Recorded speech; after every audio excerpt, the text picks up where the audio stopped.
Firstly, I'd like to thank Ecophone for making it possible for me to speak to you today, because I do understand that I'm coming in from a slightly different angle, but I also think that this has been the charm of this conference, really, that there are so many people from various disciplines kind of trying to pull out the important things and making steps forward, don't we? I'm a speech-language pathologist. I do think I'm the only one in this room right now. I have worked clinically with people with voice problems. And when you do that, you can't avoid seeing that quite a few of them are teachers. And that was also the focus of my research when I started working within a project that was headed by Jonas Brunskog, that some of you know, at Denmark Technical University. So what I'm going to do today is to present the two larger projects that I've been working within during my PhD research. I presented my dissertation in 2011, and also the project that I'm currently working in within research, a Linnaeus research environment at Lund University that is called Cognition, Communication and Learning. And, well, why do we talk about voice? That might be a not so surprising question to some of you, but to some, perhaps. I would like to phrase it like this. If we would have talked about design of a concert hall or an opera theater or something like that, then no one would have doubted that we should include the feedback and the comfort of the producer, that would be the musician or the actor or the singer.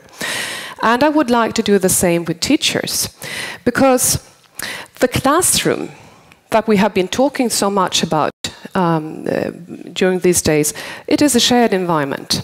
It's not just the environment for the listeners, where we have had the focus, at least in research, and I also think in intervention. The focus has been to the listeners, and as Johan just said, well, why don't we kind of just want to make the speaker not as so loud, so it doesn't disturb the listeners in a way. But in the classroom, you need to both hear and make yourself heard to be able to learn.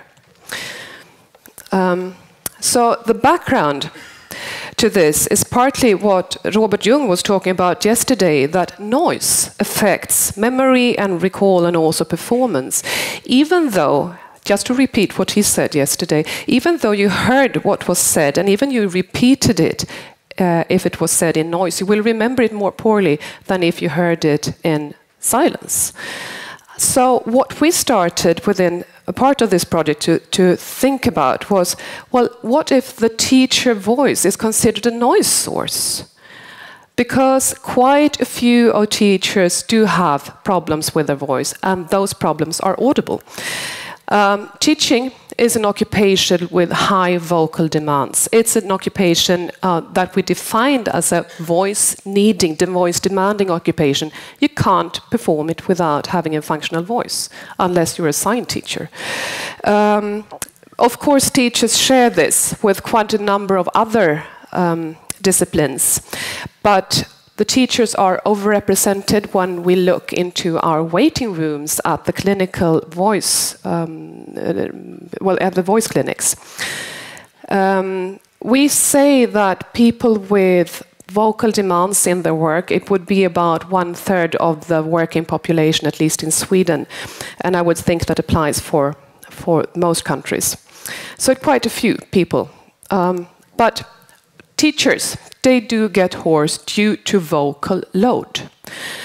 And then we need to define what is vocal load. Well, this is a model. And to start with it, we need to start with the context. And we're talking about the teaching and learning context here. There are factors that are external to the teacher, and that those factors might be shared with the children. It's factors such as the room acoustics, obviously, and the sound and the sound environment as a whole. Also the air quality, that kind of aspects comes into it, but also the fact that you need to speak for a long time. You need to speak over noise. Factors such as planning, the pedagogical planning, the time schedule. Do you teach from the minute you step in through the doors of the school to the minute you exit? Or do you have any pauses and intermissions during the time? What happens in the staff room? The communication patterns in the staff room? Are you comfortable at your workplace? All that kind of stuff has importance for the vocal load, or rather vocal overload, which might cause voice problems. Thus, there are also inter-individual factors within the person. For example, gender. Not much to do about that. Most of us don't, but anyway. There are the fact that you are a female might be might be hampering for your voice in a way, because we know that females suffer from voice problems more than men do, at least the ones that are related to the behavior. And that doesn't come from females being said to talk more, because they don't, just to make that clear. It's also other factors, such as how do you cope with your life? How is your lifestyle? Do you sleep enough? Do you eat properly? Do you drink as much as you should? Do you smoke as you shouldn't? All those kinds of factors. And also, are you a healthy person?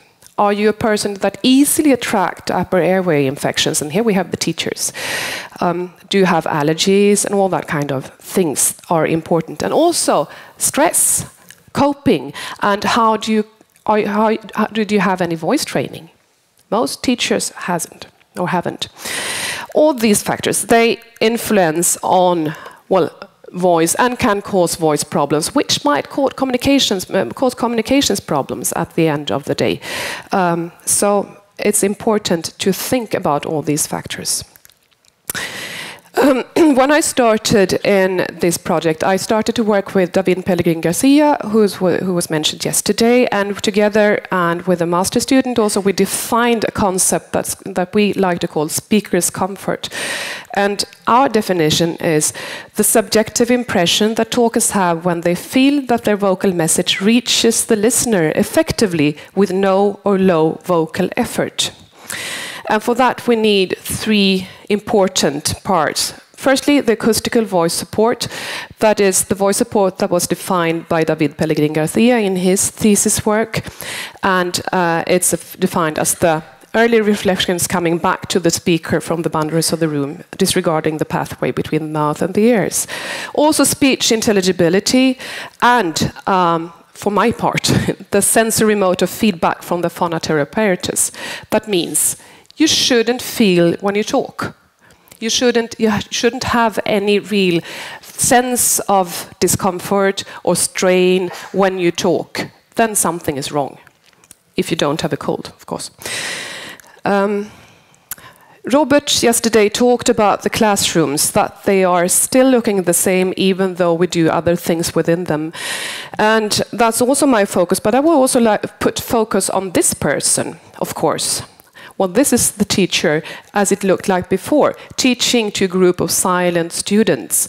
But do you see what difference we have here when we look at the way teaching is supposed to be today, focusing on learning? I would say the main difference here is the gender of the teacher. It's mostly females. And the fact that you as a teacher today, especially for the younger kids, need to have a very flexible voice function. You need to instruct, perhaps to lecture, perhaps to discipline, but you also need to discuss, to read aloud, teach sports. You also perhaps need to sit in during lunch and talk to the children, so you don't have any lunch break for yourself, really. So there is a number of different ways you are supposed to use your voice with today, as opposed to the man standing in front of the students and lecturing. So we have quite a different setting today. But then what? This talking much and talking aloud over noise, does it affect voice? Well, I have an example here. Firstly, you're going to listen to one of my students who knows that I'm going to play this back to you. First, you'll have her normal voice, and she's reading aloud from a textbook in audiology. So please, can I have that? Genom att ytterörats dimensioner är ganska små har det ingen nämnvärd inverkan på ljud med låg frekvens. Men för frekvenser över cirka 1000 Hz påverkar det tillsammans med ljudreflexer mot skallbenet det ljudtryck som träffar trumhinnan på ett väsentligt sätt. Thank you. And then she is instructed to keep her voice stable. There is going to happen something, but don't react to it. That's what she's told. Please. I ytterörats olika håligheter och kanaler reflekteras ljud, och detta reflekterande ljud kan samverka med eller motverka det ljud som går rakt in i hörselgången. Thank you. Did you hear what happened? The level of her voice went up, both the sound level and the frequency. The voice get more wobbly, unstable, and this is what it can sound like during an entire day. The question is, how do you cope with that? And how common is it that you actually get voice problems? Well, that depends on how you ask, really. In my studies, I've been asking, do you have problems with your voice? And then counting to a point prevalence, so to say, what is happening now. And when we look at that in Sweden, we can say that 13% of the teachers have ongoing voice problems as we speak. Perhaps that doesn't sound like very much, but still it's 13% that can't really perform their work due to voice problems. And if you compare that to a number from a study that is not yet published from 75,000 people in Stockholm, when we have asked, do you have problems with your voice, disregarding colds, we see that less than 2% have ongoing voice problems. Then 13% suddenly is quite a lot. So people have voice problems, but what kind of effect does that have? Well, yeah, you get strained, you get fatigued, you let someone else talk instead of you if possible, you get sick leave, or you stay home due to your voice. You might even refrain from going to that party Friday night because you're so exhausted and you can't make yourself heard anyway, so you better stay at home. You stop training your dog because he doesn't hear you any longer. That kind of stuff happens. And eventually you stop working and perhaps change your work. In my studies, I could see that 18% of the teachers had considered changing their work due to voice problems, changing occupations. So you do get problems. When we asked about consequences of voice problems in a questionnaire, we could see that the teacher said things such as, my voice upsets me. Constantly being worried about the voice behaving. I mean, that's a load on your psyche, I would say. My voice limits my work. My voice makes me feel incompetent. I have wanted to stay at home due to my voice, and the pupils have trouble hearing me due to my voice, as assessed by the teachers. And this was significant when we compared teachers who had voice problems to teachers who were voice healthy. Then there were significantly more people within the voice problem group, of course, that had problems, that said things like this. And the sources of noise disturbance, we asked them to assess that as well. And they said that, oops, the percentages have gone away here. Well, it doesn't really matter. It's ventilation noise, not very surprising to you. Audiovisual resources. Noise made by the pupils was the higher rated. Noise from outside of the classroom also was a very high percentage. The classroom acoustic helped me talk comfortably. That was one of the questions, index questions that we had in the questionnaire to 500 teachers. And they rated this on a scale from 0 to 4, where 4 were I do disagree. And as you can see, the distribution, there are quite a lot of people rating 2, 3s, and 4. And if you compute 3s and 4s, that is, do not agree, we end up with 30–80% of the teachers thinking that the classroom doesn't help them to speak comfortably. And if we look at the teachers with voice problems, we end up with 60% of them in this group. So we can conclude, or I at least think I can conclude, that the room doesn't really help you when you have voice problems. But what do you do then? What kind of behavior do you kind of use? I need to increase the power of my voice, even with little sound in the classroom. The classroom is hard to speak in. the voice gets muffled by the classroom acoustics, and there is an echo in the classroom. Obviously, those weren't the same rooms. But still, this is what people say about room acoustics and how I need to behave when you ask them. But why do I blame it on the room? Why I could just as well say it's the students or that it's the teacher. Well, we looked into that as well. We went through examinations of 31 pairs of colleagues, that is 62 persons. One colleague with voice problems and one colleague with voice health, and they were matched based on school, so they came from the same schools.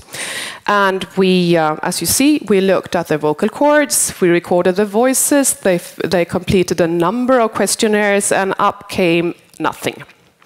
We couldn't find any significant clinical differences between the groups. So we would like to say that the differences emerge in action when the teacher is acting in relation to the room and the room acoustics, and also the background noise. David, in his thesis, he concluded what a room with good speakers' comfort would be. This is familiar to some of you, but he said that it's a room that should provide enough vocal support, that should project the voice towards the listener, that it was not too big. If it's aimed for more than 50 people, you need some kind of amplification system.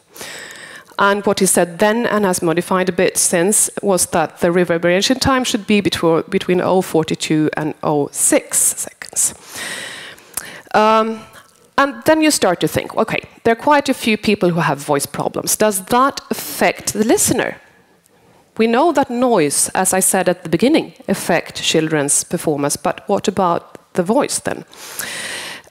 Well, we set out to recruit about 200 8-year-olds, so we're talking about 8-year-old children here.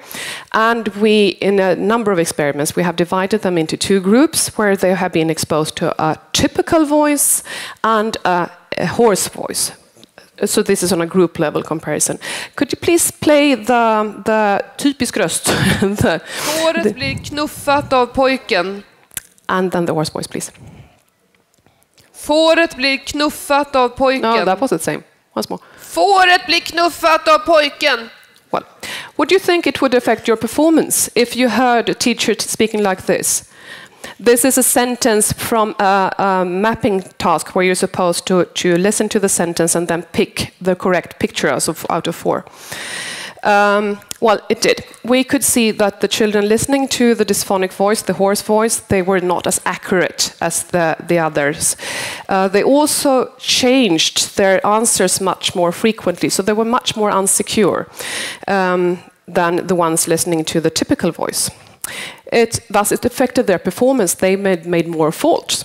And what we haven't yet published but seen recently is that when you measure response times, which could be a measure of listening effort, we see that the girls listening to the hoarse voice, they are significantly slower as compared to the girls in the typical voice group. So they are more affected than the rest, and definitely compared to the boys.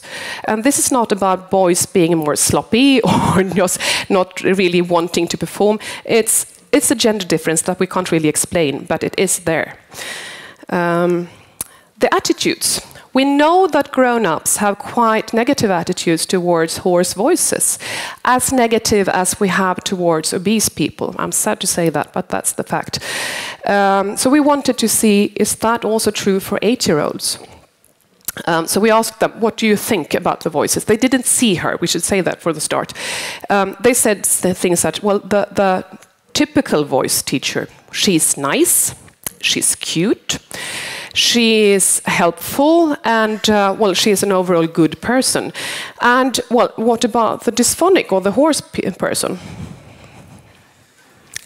Ugly, not so kind, stern, and my favorite, I keep repeating this, was the child who said, well, she has problems with her income tax. So already at the age of 8, you have this very specific thoughts about voice. And I repeat, they didn't see her. And I also like to underline that these investigations have been made with typically developing children with normal hearing. We have some children with second languages in the group as well, but not so big part, so we can say something about them. But what we are aiming for today is to look more into the children who have hearing impairments and some kind of psychiatric disorders, since they are a big group in schools today. And we can say from a study where we just collected data in a group of children with cochlear implants that they, when you have the combination of background bubble from children the same age as they are and a hoarse teacher voice, they can't cope with it. It doesn't work at all. It's completely detrimental to the possibilities to answer. With just background bubble, they can cope and a typical voice, but the combination is detrimental to them. I'm coming there. So, is there a conflict between speaker's comfort and listener's effort? Or does speaker comfort contribute to listener effort? Well, I don't think it should. We just need to cooperate a bit. When we talk about the room, it needs to be planned for optimal speaker's comfort and, of course, good STI. Of course, both. Do we need reflectors at the teacher position? This was made before the discussion, but I do think that we need something to help the teacher when talking in a large group. What kind of activity is the room planned for? This has been an issue during the educational group earlier. Amplification? I don't know about that because I think it's complicated because people doesn't use it, but still. Audiovisual resources should be silenced. They doesn't not necessarily cost more because they are making less sound. The teacher, well, needs to be aware of the room and the sound environment. This is not something that is not included in teachers' educations today. Where do you place yourself? Where are you? Oops. I know when my time is out. Where do you place the students? What kind of activity do you have? And how do you cope with your own voice? And what is your awareness of the interplay with the cognitive capacity? I didn't say something about that, but we saw clearly that children with high levels of working memory, they were better at coping with the sound conditions. So I think that we also need to educate and help the children to learn about sound and sound environment, and they do that in collaboration with us because we are the role models. But I also think it's time for education, for the teachers, definitely, but also for architects, and perhaps for acousticians and speech-language pathologists as well. And with that, I thank you. Thanks a lot.